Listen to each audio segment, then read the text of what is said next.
अस्सलाम वालेकुम। क्या हाल है आप सबका? उम्मीद है सब खैरियत से होंगे। आज सुबह-सुबह का टाइम है और मैं जा रही हूँ पाकिस्तानी बाज़ार में। वहाँ से मुझे काफ़ी सारी घर की चीज़ें चाहिए थीं। जब से हम यूके शिफ्ट हुए हैं तो मुझे टाइम नहीं मिला था कि मैं जाके वहाँ से कुछ शॉपिंग कर सकूँ। तो आज मुझे घर के लिए भी कुछ चीज़ें ख़रीदनी थी और कुछ मसाले और इस किस्म की चीज़ें भी चाहिए थी जो सिर्फ़ पाकिस्तानी दुकानों से ही मिल सकती हैं।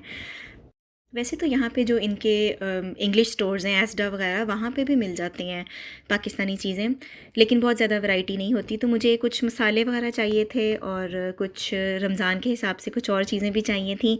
तो इस वजह से आज मैं पाकिस्तानी मार्केट में जा रही हूँ। जर्मनी में पाकिस्तानी स्टोर्स जो हैं वो काफ़ी कम हैं। बड़ी-बड़े शहरों में पाकिस्तानी स्टोर्स होते हैं, वो भी ज़रा दूर-दूर होते हैं।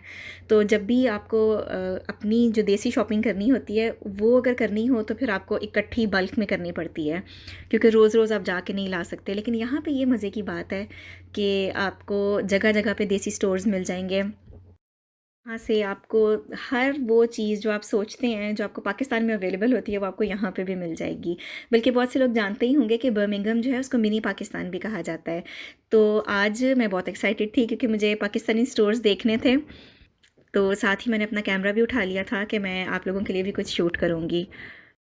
अच्छा, इस मार्केट का नाम है स्टैफर्ड रोड और ये दोनों साइड्स पे जिस तरह पाकिस्तान में होती है ना दुकानें, बिल्कुल ऐसे लग रहा था जैसे पाकिस्तान का बाज़ार है कोई। दोनों तरफ देसी स्टोर्स थे जिसमें कपड़ों की दुकानें भी थीं, जूते वगैरह भी थे, घर के इस्तेमाल की भी चीज़ें थीं। तो मैं तो बहुत ही एक्साइटेड हो गई ये सारी चीज़ें देख के, क्योंकि जर्मनी में इस तरह का मेरा ख़्याल है फ्रैंकफर्ट में शायद कोई इस तरह की हो मार्केट, लेकिन आम आपको हर शहर में इस तरह की मार्केट्स नहीं मिलेंगी। और इस मार्केट में दुनिया जहान की चीज़ें आपको मिलेंगी। कोई ऐसी चीज़ नहीं थी जो मैं सोचूं कि अच्छा पाकिस्तान में ये मिलती है जो यहाँ पे शायद ना मिलती होगी। हर चीज़ जो आप सोच सकते हैं वो यहाँ पे अवेलेबल थी। बल्कि पाकिस्तान की तरह जिस तरह बाहर होता है ना दुकानों के बाहर चीज़ें रखी होती हैं, उस तरह से भी थी। जैसे आपको ये नज़र आ रहे होंगे प्लास्टिक के बिन्स वगैरह, स्टोरेज बॉक्सेस, इस किस्म की चीज़ें भी जो हैं वो इस तरह दुकानों के बाहर ही जैसे पाकिस्तान में पड़ी होती हैं। तो एक लम्हे के लिए तो आप भूल ही जाते हैं कि आप पाकिस्तान में हैं या आप इंग्लैंड में हैं।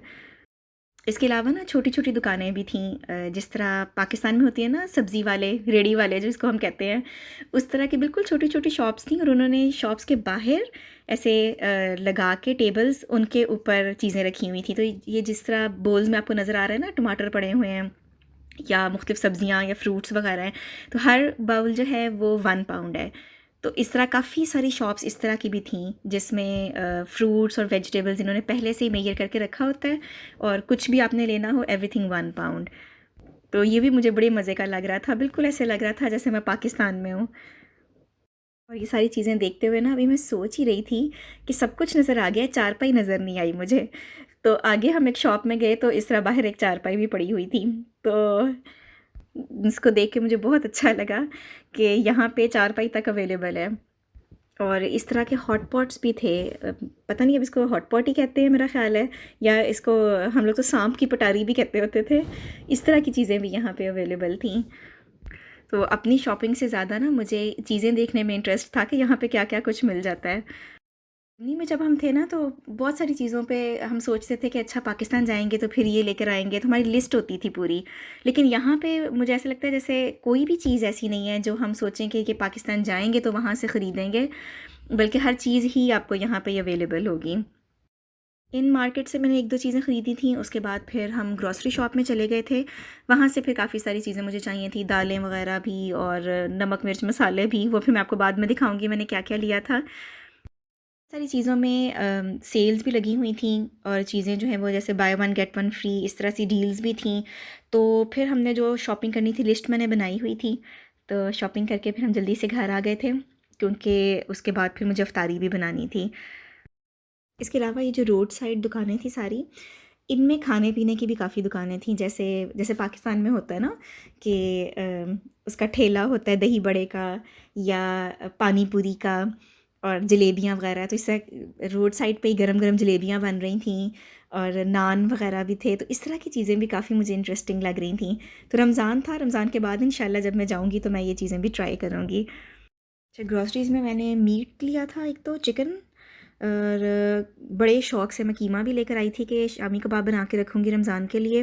लेकिन मुझे घर आके याद आया कि मेरा चॉपर तो अभी जर्मनी पड़ा हुआ है, तो कबाब तो नहीं बन सकते। इसलिए फिर मैंने उसको फिर वैसे ही फ्रीज़ कर दिया था कि किसी टाइम आलू कीमा वग़ैरह बना लूँगी। इसके अलावा बल्क में फिर मैंने प्याज़ और जो आलू वग़ैरह हैं वो चीज़ें ली थी। पालक मैंने ली थी जिससे 10-15 दिन गुज़र जाएँ, क्योंकि पकौड़ों में बहुत यूज़ होती है पालक। फिर उसके अलावा दालें थीं, क्योंकि दालें बिल्कुल नहीं थी घर में, तो चने की दाल, साबुत मसूर, इस तरह की दालें-शालें कुछ लेकर आई थी मैं। और धनिया जो है वो बहुत अच्छा फ्रेश था, वो मैं काफ़ी सारा लेकर आई थी कि चटनी बना के फ्रीज़ करूँगी। और स्ट्रॉबेरीज़ मैं काफ़ी सारी लेके आई थी। हमारे घर में स्ट्रॉबेरीज़ जो है वो बहुत पसंद है मेरे बच्चों को, बल्कि मुझे बाज़ दफ़ा स्ट्रॉबेरीज़ छुपानी पड़ती हैं, क्योंकि जब तक ख़त्म ना हो जाएँ बच्चे कोई और चीज़ नहीं खाते। तो इसके अलावा फिर मैंने मसाले वगैरह कुछ लिए थे, और एक और चीज़ मैंने ली थी जिसका मुझे बड़ा शौक़ था लेने का, और मुझे पाकिस्तान से भी नहीं मिली जब मैं पिछले दिनों पाकिस्तान गई हूँ, तो क्योंकि शावा टाइम भी कम था इस वजह से भी मैं नहीं ले सकी। तो यहाँ पे भी काफ़ी ढूंढने के बाद मुझे ये लोहे की कढ़ाई मिली थी, और इस दफ़ा मेरा दिल था कि मैं लोहे की कढ़ाई जो है वो लाज़मी लूँगी रमज़ान में, क्योंकि फ़्राइंग जो है वो उसमें अच्छी हो जाती है।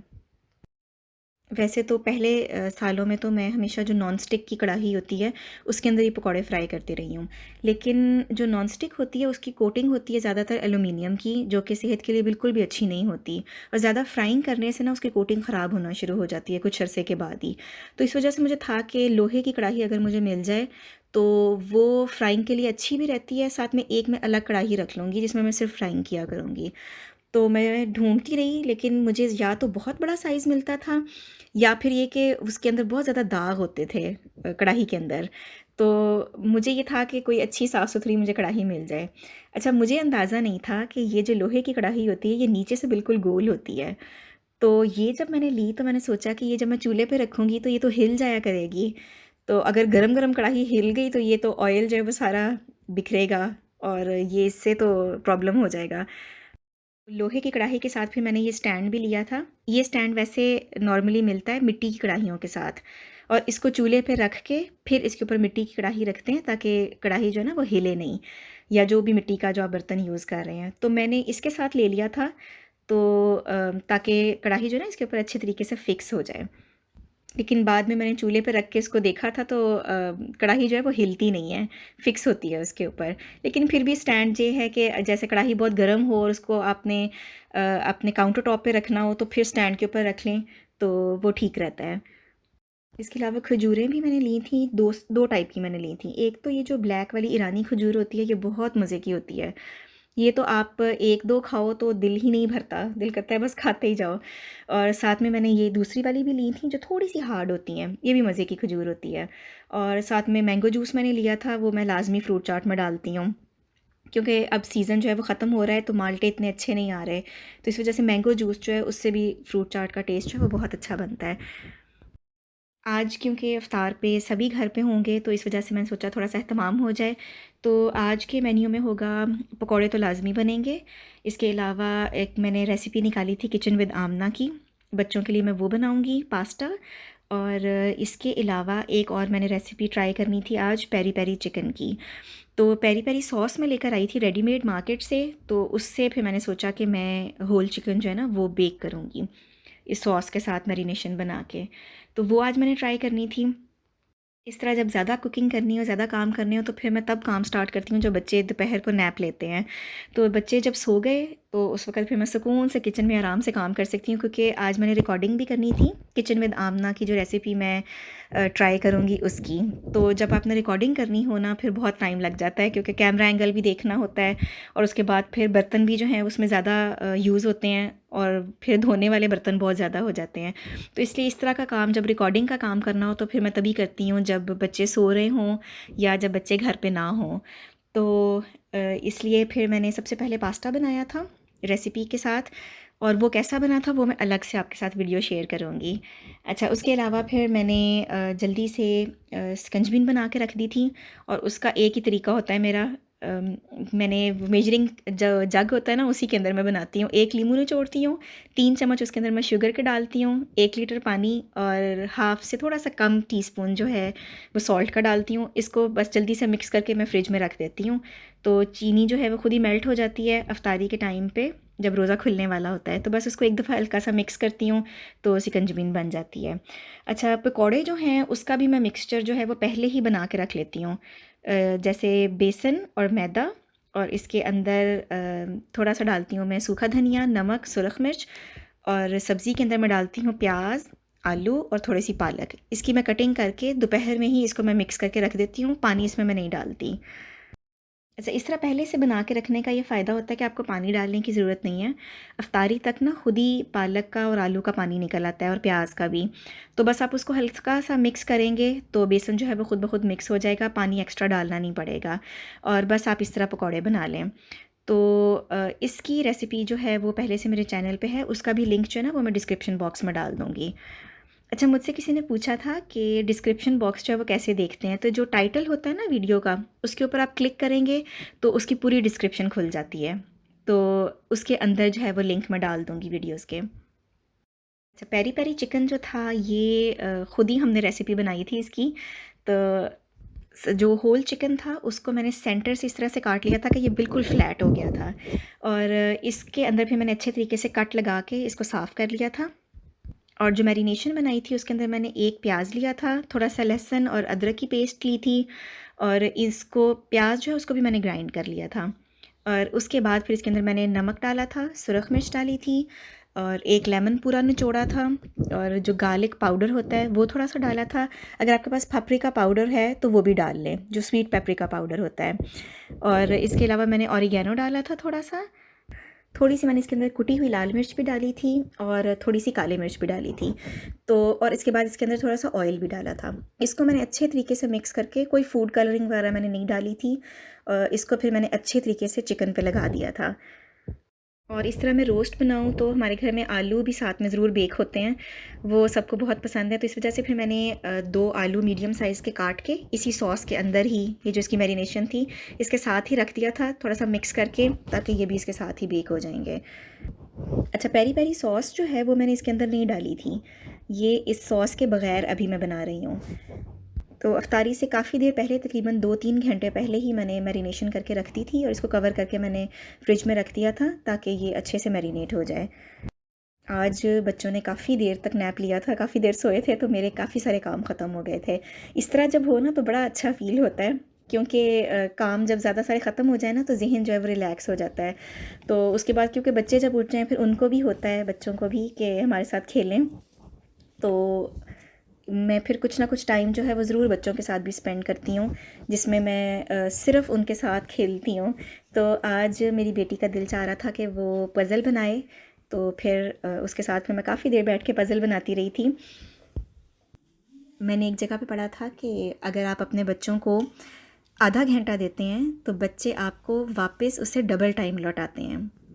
मतलब ये कि अगर आप अपने बच्चों के साथ आधा घंटा क्वालिटी टाइम स्पेंड करते हैं, तो उसके बाद अगर आप अपना कोई काम करना चाहें तो बच्चे जो हैं वो इस बात को समझेंगे कि आप कोई ज़रूरी काम कर रहे हैं, और वो बार बार आके आपको डिस्टर्ब नहीं करेंगे।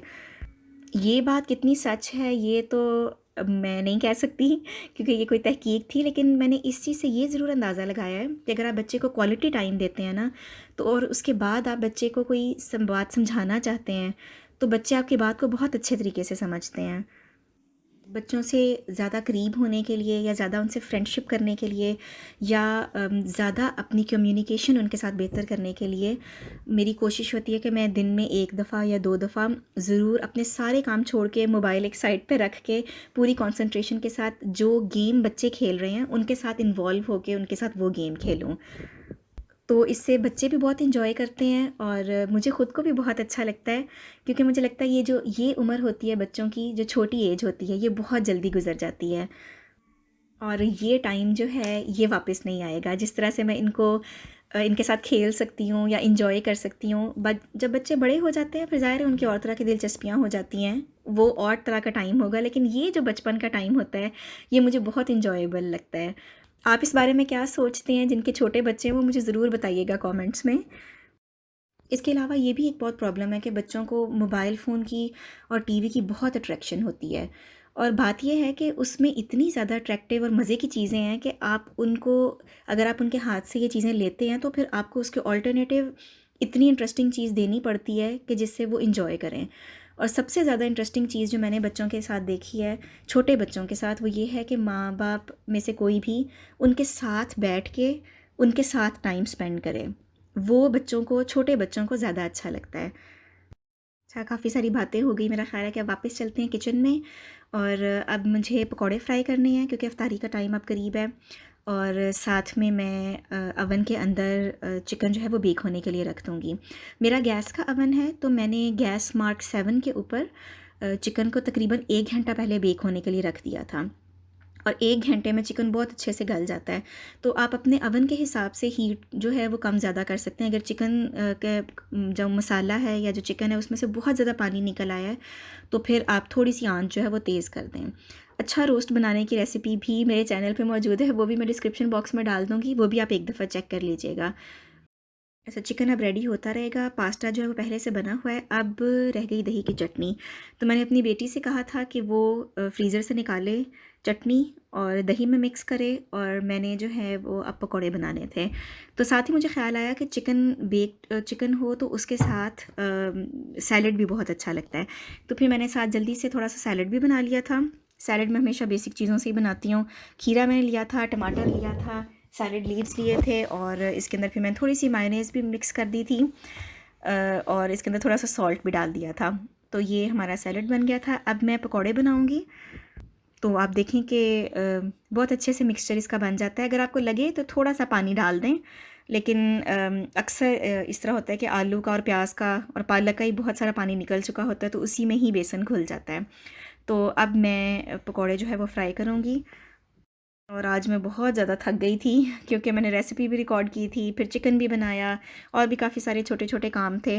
लेकिन फिर भी मैंने हिम्मत करके मैंने सोचा कि नहीं, अभी किचन अभी साफ़ करूँगी तो साफ़ हो जाएगा, वरना बाद में रात को तो बिल्कुल नहीं हो सकेगा।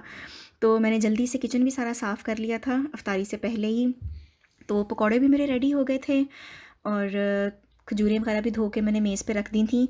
अब सिर्फ रह गया था चिकन जो मैंने बेक होने के लिए रखा हुआ था।